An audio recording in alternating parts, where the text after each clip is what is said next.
Hello, Brick Sculptors, and welcome back to Brick Sculpt. This is Chris, and I don't know about where you live, but where I am, it's back to school time. So we're going to do a special tips, tricks, and techniques back to school edition. Oh, and I already showed this mock in another video. I'll post it at the end. We're going to talk about classrooms today. All right, first here we have an early childhood classroom. So this would be like our preschool, kindergarten, maybe first grade. We've got a lot of toys all thrown about. Got to make a nice big mess on the floor there. Some of these toys you might recognize from other videos. I did a whole video on toys. I'll link that at the end too, because that's pretty relevant for this one. But yeah, I had a lot of fun making these bookshelves and stuff. These were pretty cool. I used a whole bunch of jumper plates lined up to make this bookshelf. For the kids' room, I used really brightly colored jumpers and tiles to make the books. In the library, which I'll show you in a little bit here, I used different colors that would resemble more adult books. I got a whiteboard up here. These rail pieces work really well for kind of that chalk ledge on a chalkboard. And I picked up a bunch of wands recently. It's a piece I've never really played with much, but they work awesome for teachers' pointers. So I just kind of put one there on the chalk rail. This little primary colored rug is just built into the floor there, just alternating 2x2 square tiles.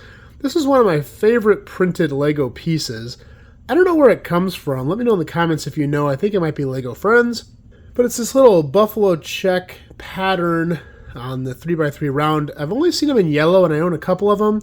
They might come in other colors. I don't know. But I've only got yellow ones. But super cool. And they work good for a little table out in like a town square or something as well. But in this case, I just made a really short kids table with a couple of stools. Next, we'll move on to our science classroom. Now, if you watched my mini build about the doctor's office, I mentioned it's not very often you get to use a Lego skeleton in Lego City, and look at that, within like a couple weeks here, I've got 2 uses for it. So I thought that fit in awesome in our science room.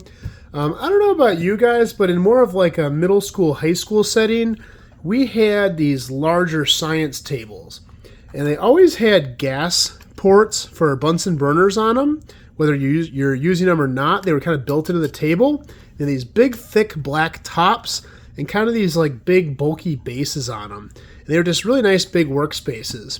So I've set up a few different experiments here. You might not have both these going on at the same time in a classroom, but the point of these videos is to show you all kinds of different techniques and creative ideas that you can do with stuff like this. So on the first table here, I made more of like a dissection lab. I got some scissors and a knife. Probably not the most appropriate knife, but it's Lego. I had to work with what I had. I threw a couple of frogs in this bin here. I don't know about the schools where you guys are, but in middle school we dissected frogs. Some people were really grossed out by it. I didn't find it too bad, but it is kind of weird. But yeah, that's what we're doing here. I got a couple of jars. Maybe you put bits of frog in there. I don't know. Some Petri dishes here, and then a little microscope, kind of an old school microscope piece, and a Petri dish underneath that. So I think that turned out really cool as a dissection table. Over here, I've got kind of the more chemistry setup. A couple of jars, maybe a crucible with some chemicals in it. This here could also be like kind of a holding jar or a crucible with a little handle on it, maybe ceramic. I put a little gas line here coming off of the nozzle and a little gauge to our Bunsen burner. Ideally, this flame would be blue, but I don't own those in blue. So maybe they're doing low heat, who knows. And then I got a couple little arms on this upright armature here. One has like a glass boiling type flask, and one just this little dish that you could heat something over. So a couple different things you could do there for experiments. I thought this turned out pretty cool. I always liked science in school, and especially things like this where it's more lab-based and you have experiments and stuff. Let's go around this way here. I know I'm mixing it up.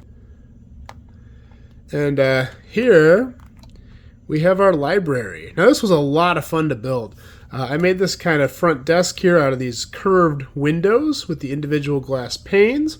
Right in front here I've got a drop box just made out of one of these mailbox type pieces full of books. A bunch of books stacked up top here, small bookshelf here, maybe for sorting, for things they got to put away, or maybe they're holding for people. And then a couple large bookshelves. I'm going to show you how I build one of these, because I think it turned out pretty cool. I put a lot of energy into trying to get this to look just right.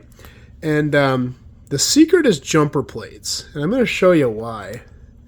Don't mind the black behind this. I did that to black out the windows for the next little build over here. So this took a lot of energy to figure out. Basically, I wanted to keep this thin, so I didn't want to have it too thick. And the way I accomplished that was by using the Lego pieces with the tile with 2 studs on top, like this, along a ledge in the back. And I used the pillars as spyglass pieces in here because they allowed the jumper plates to have some movement. If I put regular brick back here, the jumpers would hit it and they'd be flat. And the jumpers are really the key to this because even though they do line up pretty straight, a bookshelf is not going to have all the books perfectly aligned. You know, some might stick out a little further, some might be a little twisted. And the other thing the jumper plate has, if I use just regular 1x2 plates, they don't have that little ridge along the bottom. The tiles do, but the plates don't. But the jumpers, they have that little ridge to help you pry them up, and it makes for a nice edge and looks more like a book. And so I just mixed up a whole bunch of colors. I tried to clump, some clumps of the same color together to look like maybe volumes or a series, and then just a bunch of random stuff scattered throughout. Occasionally put in something brightly colored or something real dark, and mix a lot of white in there because white looks like periodicals, magazines, things like that. They're more reference-based, and just some more interesting colors. I like to stick to the darker colors, browns, dark reds, dark oranges, the more earthy greens and blues. But I think that turned out pretty cool. I did the same basic thing for this one, except the top ones I put at an angle, like they'd be more on display, and the bottom is just exactly the same as that one. So really happy with how this turned out. I've been trying to perfect a bookcase for a while, and this is about as close as I've gotten. I think it's pretty good. Last but not least here, we have more of our later high school or college classroom. So we've got kind of the fold-up desk situation here with the kind of metal seats. I've sprinkled some accessories through here, a little list, some notes, calculator, a coffee cup, things you can put throughout a classroom. Here I've got more of a lectern. The professor or teacher will probably stand and pace back and forth, maybe stand behind the lectern a little bit. I used dark green for this chalkboard to kind of look like a more old school chalkboard, and I think that turned out really cool. My favorite part of this chalkboard is this up top. I don't know about when you guys were in school, but when I was in school, they always had a pull-down either map of the world, so you could look at all the countries and stuff, or a pull-down periodic table, or a pull-down just screen for overhead projector. Sorry, if you're anything younger than a millennial, you probably don't know what an overhead projector is, but if you're a millennial or older, you'll understand that. So I thought it was really cool. I put a little ball on the end here. I wanted a pull string, but I couldn't really figure that part out, so I just put the roll up there. These are just a bunch of candlesticks lined up and hooked into clips. So I really liked that touch there.